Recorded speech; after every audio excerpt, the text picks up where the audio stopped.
Suigam principal civil કોર્ટમાં ફરજ બજાવતો એ assistant court commissioner વર્ગ 3 નો અધિકારી હવે એસીબીના કબજામાં છે। 3000 ની લાંચ માંગી હતી। પંચનામું કરવા માટે ગેરકાયદેસર આ લાંચ હતી।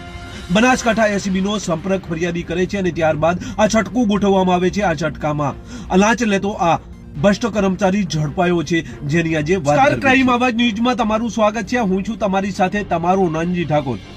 ગઈકાલે થરાદ જિલ્લાના વાવ તાલુકાના સુઈગામ પ્રિન્સિપાલ સિવિલ કોર્ટમાં ફરજ બજાવતો એ વર્ગ 3 નો અધિકારી ઝડપાયો છે। આમ તો અનેક વખત લાંચિયા કર્મચારીઓ એસીબીના હાથે ઝડપાતા આવ્યા છે અને જેલના હવાલે પણ થયા છે, ત્યારે આ વર્ગ 3 નો અધિકારી પણ હવે જેલના હવાલે થયો છે।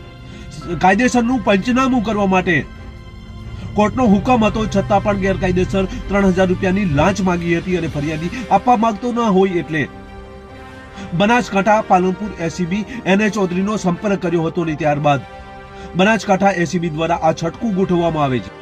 જુજારદાન ગઢવી આસિસ્ટન્ટ કોર્ટ કમિશનર વર્ગ 3 નો અધિકારી છે। પ્રિન્સિપાલ સિવિલ કોર્ટમાં એ ફરજ બજાવે છે। આમ તો ફરિયાદી દ્વારા જે દાવો દાખલ કરવામાં આવ્યો હતો એ સિવિલ કોર્ટનો દાવો હતો અને તેમાં પંચનામાનો હુકમ પણ કરવામાં આવ્યો હતો, પરંતુ આ પંચનામું કરવા માટે સરકારી ફી છે તે ઉપરાંત 3000 રૂપિયા જે ગેરકાયદેસર આ લાંચ માંગવામાં આવી હતી અને ત્યારબાદ આ ફરિયાદી આપવા માંગતો ન હોય એટલે પાલનપુર એસીબીનો સંપર્ક સાધ્યો હતો।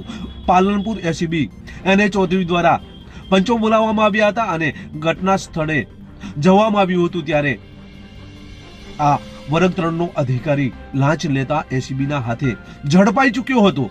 થરાદ જિલ્લાના વાવ તાલુકાના સુઈગામ કોર્ટમાં એ ફરજ બજાવતો હતો। મકડા ગામનો આ ભ્રષ્ટ કર્મચારી કોર્ટમાં વર્ગ 3 નો અધિકારી હતો।